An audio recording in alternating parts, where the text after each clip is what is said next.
Good morning मेरे प्यारे बच्चे। आज आपके सामने आपके बड़े भाई यादव मैथ राइडर प्रेजेंट है।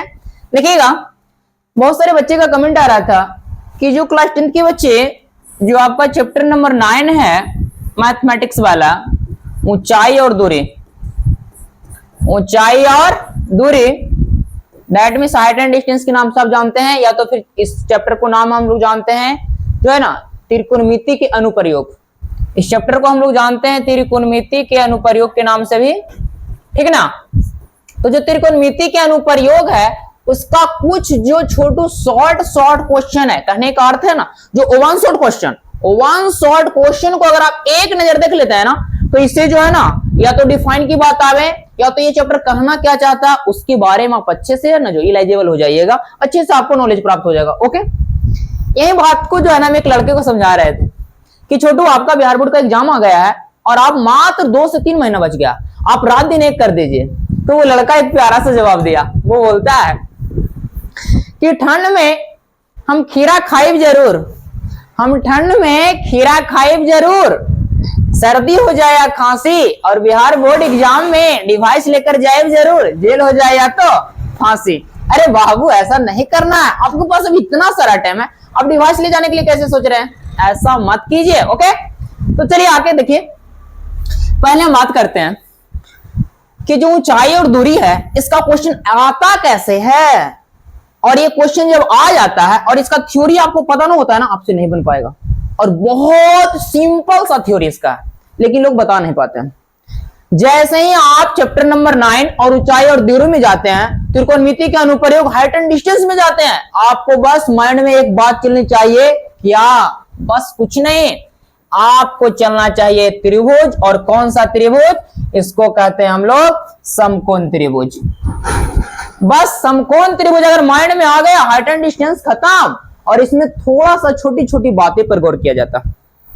आप तो जानते हैं कि समकोण त्रिभुज में ये वाला जो बात होती है वो क्या होता है, तो ये लंब होती है, और ये क्या होता है, ये आधार होता है, और ये क्या होती है, ये कर्ण होती है ना, ये 90 डिग्री बनाता है। ओके, लेकिन बात आपको ये करना है कि ये फिगर हम ड्रॉ कैसे करें, कैसे कि ये जो क्वेश्चन इसका आता है वो लैंग्वेज में आता है ना। तो लैंग्वेज वाला क्वेश्चन जब आएगी तो उसमें बार बार आपको बात करेगा, 5-6 बातें को उसमें फॉलो करेगा।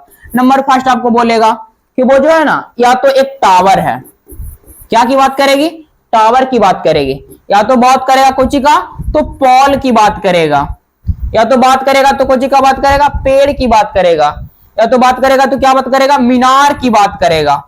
ओके, झंडा की बात करेगा। जब भी इस तरह की बात करता, टावर, पॉल, पेड़, मीनार, झंडा जो कि लंबवत होती है, ठीक है ना, जब भी इस तरह की बात करेगा आप आंख मुनिएगा, डायरेक्ट ये वाला लाइन खींचेगा, डायरेक्ट ये वाला लाइन। ओके, और हाँ इसके परित अगर आपको बोलेगा कोई छाया की नाम ले ले, किसकी? छाया की। आपको समतल का नाम लेता है, आपको दूरी का नाम लेता है, ठीक है ना, छाया, समतल, दूरी की नाम लेता है। ये सब बात जब भी लेती है ना, आप डायरेक्ट इस लाइन को जो है ना खींच दीजिए, डायरेक्ट इस लाइन को खींच दीजिए, और जब ये लाइन खिंचा जाएगा तो ये दोनों लाइन को मिला दीजिए, आपको समकोण त्रिभुज बनके डन हो जाएगा। और जितना जितना माप दे रहेगा ये सब, अगर टावर, पॉल, पेड़, मीनार, झंडा जो उतना लंबाई है उतना आप इस यहाँ पे मान रख दीजिए। और ये छाया है, समतल है, दूरी है, ठीक है ना, दो बिंदुओं के बीच की दूरी है, ऐसे करके कुछ भी आता है, नदी की चौड़ाई आती है तो यही लाइन आएगा। ओके, तो इसका डिस्टेंस दे दीजिए यहाँ पे। और फिर देखिएगा आपको कि कौन सा फॉर्मूला जो है ना त्रिकोणमिति का लग रहा है वो लगा के और आप इसका एंगल कमा निकाल लीजिएगा, या तो जो भी डिस्टेंस पूछेगा वो निकाल लीजिएगा। ओके, ये बस ऐसा पढ़ा जाता है हाइट एंड डिस्टेंस। हम एक आपको है ना इंपोर्टेंट टॉपिक में बात करेंगे, उसमें स्पेशल आपको बताएंगे कि हाइट एंड डिस्टेंस का क्वेश्चन कैसे डील होता है। अभी हम बस ये वन शॉट लेकर आए हैं इसलिए इस पे हम बात करेंगे। ओके, चलिए देखिएगा आगे।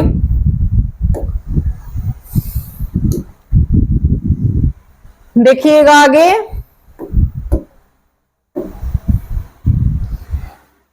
पॉइंट नंबर फर्स्ट कहती है त्रिकोणमिति का प्रयोग मानचित्र बनाने और देशांतर और अक्षांश के सापेक्ष एक द्वीप की स्थिति ज्ञात करने में की जाती है। कहता हाइट एंड डिस्टेंस का प्रयोग कहां करते हैं, तो फर्स्ट पॉइंट बोल रही है कि त्रिकोणमिति का प्रयोग मानचित्र बनाने में और देशांतर और अक्षांश के सापेक्ष एक द्वीप की स्थिति ज्ञात करने में की जाती है।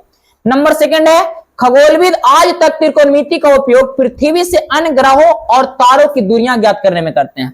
खगोलविद जो खगोल शास्त्री है हम लोग का ना, वो तारों का डिस्टेंस निकालने के लिए इसका यूज करते हैं। किसका? हाइट एंड डिस्टेंस का। बहुत इसका रोल है, इसमें बहुत रोल है इसका। ओके, नंबर 3 का था एक सर्वेक्षण यंत्र जो त्रिकोणमिति के नियमों पर आधारित है, इसका प्रयोग एक घूर्णी टेलीस्कोप से कोणों का मापन में किया जाता है।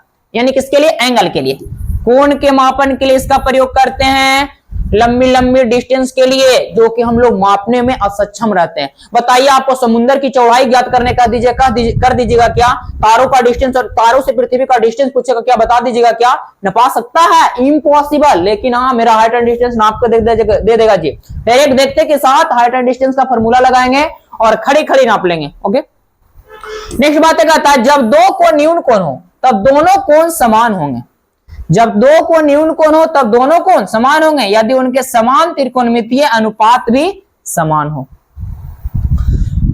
नंबर 4 कहता है कि जब किसी कोण का त्रिकोणमितीय अनुपात ज्ञात हो तब उसी कोण के पूरक कोण के रूप में उक्त त्रिकोणमितीय अनुपात को ज्ञात करने के लिए निम्न सूत्र का प्रयोग करते हैं। दैट मीन जब साइन थीटा बराबर पी है तब sine 90 minus theta equal to cos theta.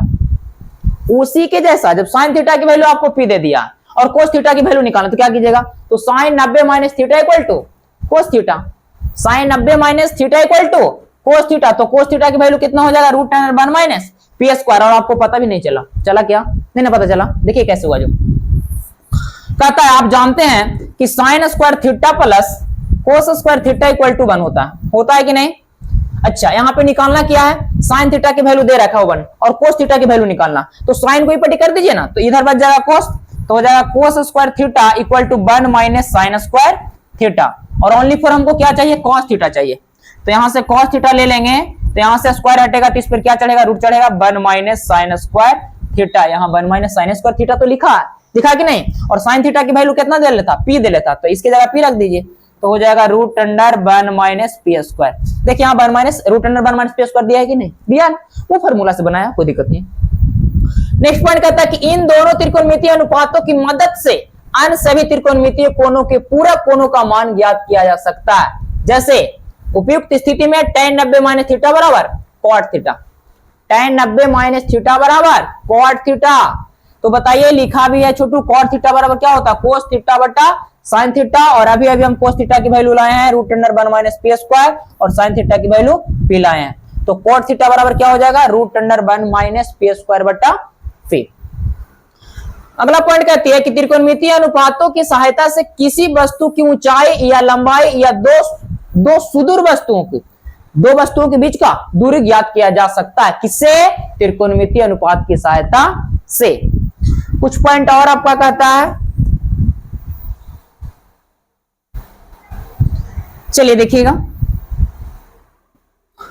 कहता है ऊंचाई और दूरी की सहायता से हम ऐसी ऊंचाइयों तथा बिंदुओं के मध्य की दूरी सरलता पूर्वक ज्ञात कर सकते हैं जिन्हें अन्य किसी विधि से ज्ञात करना कठिन है। वो ओनली फॉर क्या देगा? हाइट एंड डिस्टेंस देगा। ओके, ऊंचाई और दूरी, दैट मींस त्रिकोणमिति का अनुप्रयोग।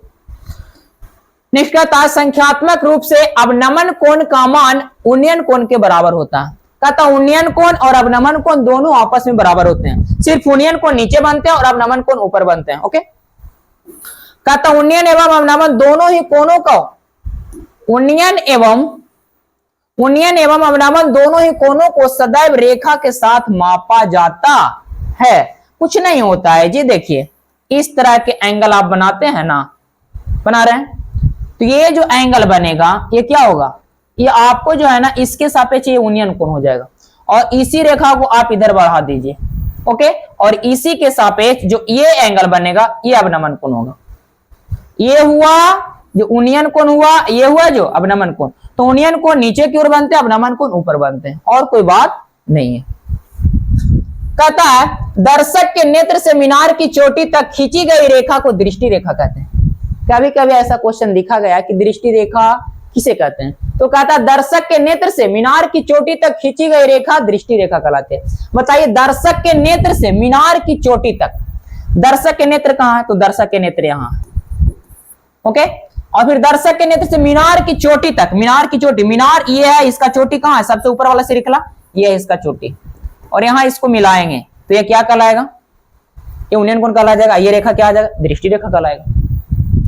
कहता दृष्टि रेखा और क्षैतिज रेखा, दृष्टि रेखा और क्षैतिज रेखा के बीच के कोण को यूनियन कोण कहा जाता। बात आ गई भाई। दृष्टि रेखा ये क्या कहलाया, दृष्टि रेखा कहलाया। दृष्टि रेखा और क्षैतिज रेखा, क्षैतिज क्या होगा, ये होगा, ये हुआ क्षैतिज रेखा, ये हुआ ऊर्ध्वाधर रेखा। तो ये हुआ दृष्टि रेखा और ये हुआ क्षैतिज रेखा, दोनों को जो मिलाएंगे तो क्या बनेगा, यूनियन कोण का निर्माण हो जाएगा। ऐसी परिस्थिति में देखा जा रहा बिंदु क्षैतिज स्तर से ऊपर होता है, अर्थात वह स्थिति जबकि वस्तु को देखने के लिए हमें अपना सिर उठाना होता है। जब यहां बताइए यहां पे हम होंगे तो ऊपर वाले वस्तु को देखने के लिए अपना सिर तो उठाएंगे। हाँ, कहता जब मीनार की चोटी से नीचे पृथ्वी पर के किसी बिंदु को देखा जाता है तो दृष्टि रेखा क्षैतिज स्तर से नीचे होती है। दृष्टि रेखा और क्षैतिज रेखा के बीच बने कोण को अवनमन कोण कहते हैं। देखिए जब यह वस्तु उलट जाएगा, नेत्र आपका यहां हो जाएगा, और अगर इसको देखने के लिए आपको नीचे दैट में चोटी नीचे आ जाएगी, चोटी रहेगी तो कुछ भी रहेगा, तो यहाँ पे से इसको देखने के लिए आपको जो है नजर नीचे करना पड़ेगा, तो जो इस स्थिति में एंगल बनेगा उसको अवनमन कोण कहेंगे। देखी जाने वाली वस्तु क्षैतिज रेखा के नीचे होती है, अर्थात वह स्थिति जबकि देखे जाने वाले बिंदु को देखने के लिए हमें अपना सिर नीचे झुकाना पड़ता है। देखिए बात तो लंबी लंबी कर देते, लेकिन बात में कोई दम है नहीं, अपने तरीके से बता सकते हो। ओके, और अब मेरा मानना है कि अगर इस टॉपिक से क्वेश्चन आता है थ्योरी से, ठीक ना, जो क्वेश्चन आ जाएगा आपको जो है ना बुक से, लैंग्वेज वाला क्वेश्चन, वो तो आपको प्रैक्टिस के जरिए ही बताया जाएगा। जो हम बताएं कि कैसे क्वेश्चन को किया जाएगा, नेक्स्ट वीडियो में उसको फुल्ली बताएंगे कि कैसे फिगर ड्रॉ किया जाए और कैसे क्वेश्चन किया जाए। यहाँ वन शॉट हमको करवाना था। ओके, आज के लिए इतना ही। Thank you so much.